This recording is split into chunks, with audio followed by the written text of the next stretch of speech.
బాబు. నా పేరు బాస మహేష్. మా నాన్నగారి పేరు బాస కాశీరాం. నేను మా నాన్నగారి ప్రోద్బలంతో ఈ విధంగా విద్యుత్తును పట్టుకోవడం నేర్చుకున్నాను. ఒకవేళ ప్రభుత్వం కనుక నాకు ఉపాధిని కల్పించి ఎలక్ట్రిసిటీ డిపార్ట్మెంట్లో కనుక ఏదైనా ఉద్యోగం కనుక ఇస్తే స్వచ్ఛంద సంస్థల సహాయంతో గ్రామానికి తిరిగి అయినా కానీ రైతులకు ఈ విద్యుత్తు పైన మంచి అవగాహన కల్పించి రైతులకు విద్యుత్తు వలన షాక్ తగిలి చనిపోయేటటువంటి ప్రమాదాలు లేకుండా వాటిని నివారించేటటువంటి ఉపాయాలు వాళ్ళకు నేను తెలియజేస్తానని ఈ విధంగా నేను చెప్తున్నాను. రైతులకు ఈ విద్యుత్తు గురించి వాళ్ళకు మంచి అవగాహన కల్పించి షాకులు తగలకుండా ఉండేటట్టుగా వాళ్ళకు అన్ని విషయాలు తెలియజేస్తాను. మీ పేరు? నా పేరు బాస మహేశ్వర్. మా నాన్న పేరు బాస కాశీరాం.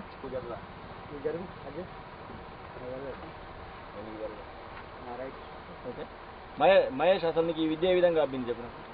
నేను ఈ కరెంటు పట్టుకోవడం అనే విద్యను మా నాన్నగారి సహకారంతో నేను నేర్చుకోవడం జరిగింది.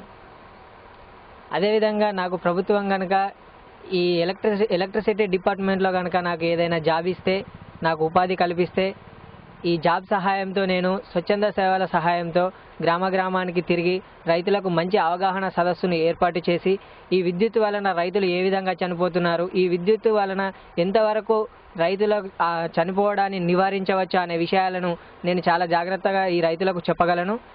ఎంతో కొంత రైతులు ఈ విద్యుత్ షాక్ తగిలి చనిపోవడాన్ని కొంతవరకన్నా నేను నివారిస్తానని ఖచ్చితంగా చెప్తున్నాను. అంటే ఇప్పుడు నీకు కరెంటు ఇది పట్టుకున్నప్పుడు నీకు షాక్ తగిలినట్టు అనిపిస్తుందా లేదా? కరెంటు పట్టుకున్నప్పుడు ఇది ఖచ్చితంగా షాక్ తగులుతుంది. అయితే కరెంటును పట్టుకోవాలంటే చాలా ధైర్య సాహసాలు కావాలి. అంతేకాకుండా ఈ కరెంటును అన్ని కాలాల్లో, అన్ని వేళల్లో, అన్ని సమయాల్లో ఎక్కడ పడితే అక్కడ పట్టుకోరాదు. అది చాలా కష్టసాధ్యమైన పని. నన్ను చూసి కానీ మా నాన్నగారిని చూసి కానీ ఎవరైనా ఈ కరెంటును విద్యుత్తును పట్టుకోవడం అనేటటువంటి సాహసాలు చేయకూడదు. నేను కూడా ఒక 2 నెలల నుంచి మా నాన్నగారి ప్రోద్బలంతో పక్కనే ఒక గురువుగా నా వెంటే ఉండి నాకు నేర్పించారు. ఎవరు కూడా ఇట్లాంటి గురువు లాంటి వాళ్ళు వెంట ఉండకుండా డైరెక్ట్గా వెళ్ళి పట్టుకుంటే ప్రాణానికి అపాయం కలిగేటటువంటి అవకాశాలు ఉన్నాయి. కాబట్టి ఎవరు కూడా నేను పట్టుకున్నాను కదా అని చెప్పి మిగతా వారు వెళ్ళి విద్యుత్ తీగలను పట్టుకోవద్దు. నా పేరు బాసా కాశీరాం. మా సొంత గ్రామము నా పేరు బాసా కాశీరాం. మాది మోర్తాడ్ మండల్, రామన్నపేట్, నిజామాబాద్ డిస్టిక్ అండి. నేను ఈ కరెంటుని ముట్టుకోవడము గత 25 సంవత్సరాల నుంచి నా సొంత నాలెడ్జ్తో, ఎవరు ఎట్లాంటి గురువు నాకు లేడు. నా సొంత నాలెడ్జ్తోని నాకు ఈ కరెంటు ముట్టుకోవడము ఒక 25 సంవత్సరాలు పట్టిందండి. ఈ కరెంటు పనిని ఇట్లా పట్టుకోవడం నేను సొంత నాలెడ్జ్తో నేర్చుకున్న తర్వాత నా కుమారుడు చిన్నపిల్లవాడు బాస మహేష్ గారికి ఒక 2 నెలల లోపలనే నేను ఈ కరెంటుని ముట్టుకోవడం అతనికి నేను నేర్పిన. కానీ నేను నేర్చుకోవడానికి ఒక 25 సంవత్సరాలు పట్టింది. దాన్ని ఒక 2 నెలల లోపల నా చిన్న కుమారుడు బాస మహేష్ గారికి నేర్పడం జరిగింది. అంతేకాకుండా ఈ విద్య యంత్రమో మంత్రమో అని చెప్పేసి చాలామంది ఈ విధంగా చెప్పుకోవడము మా సొంత గ్రామం రామన్నపేటలోనే జరిగింది. అలా కాకుండా అట్లాంటి మంత్రం యంత్రం అయితే మా బాబు కూడా నేను నేర్పేశాను. అంతేకాకుండా మా చిన్నపిల్లవానికి, మా మహేష్ బాబుకు గవర్నమెంట్ గారు ఎలాంటి ఆయనకు ఉపాధి, గవర్నమెంట్ జాబ్ కానీ ఏదైనా ఇస్తే స్వచ్ఛంద సంస్థలో కూడా ఆయన పెట్టినప్పుడు ఈ కరెంటును ఎలా ముట్టుకోవడము, రైతులు చనిపోకుండా ఎలా ఉండడము, కరెంటును మరి ఎట్లా ముట్టుకోవాలి అన్నది మా బాబుతో నేను నేర్పించడానికి కూడా నేను సిద్ధంగా ఉన్నా. మా బాబు కూడా స్వచ్ఛంద సంస్థలో కూడా ప్రతి ఒక్క ప్రోగ్రాం ఎక్కడ పెట్టినా కూడా వాడు దాని గురించి మంచి అవగాహన ఇచ్చి రైతులు చనిపోకుండా కొంత మట్టుగానే వాడు సహకారం చేయగలుగుతందుకు వాడు సిద్ధంగా ఉన్నాడు.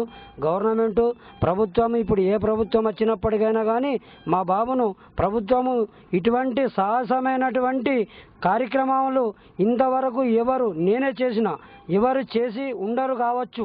కానీ ఇటువంటి సాహసంకు ఒడగట్టినటువంటి బాబుకు, అతనికి ఇప్పుడు 24 సంవత్సరాలు నడుస్తున్నాయి. బాబుకు ఎట్టి పరిస్థితుల్లో గవర్నమెంటు ఆదుకొని ఏదైనా అతనికి జాబ్ ఇవ్వాలని నేను మనస్ఫూర్తిగా కోరుకుంటున్నాను.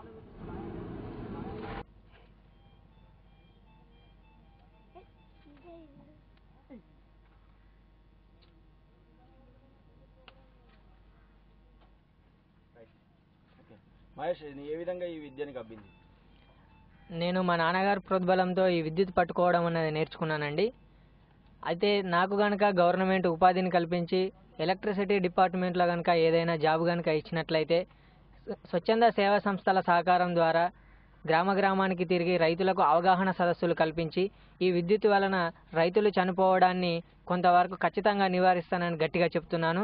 అంతేకాకుండా ఈ విద్యుత్ పట్టుకోవడం అన్నది నేను మా నాన్నగారి ప్రోద్బలంతో నేర్చుకున్నాను కాబట్టి, అంటే ఆయన నాకు గురువుగా ఉండి ఈ విద్యను నేర్పారు.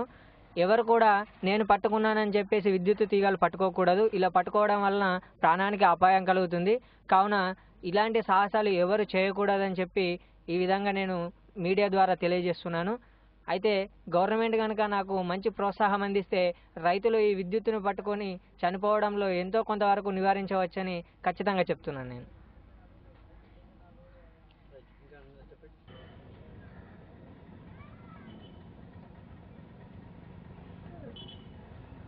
ఏంది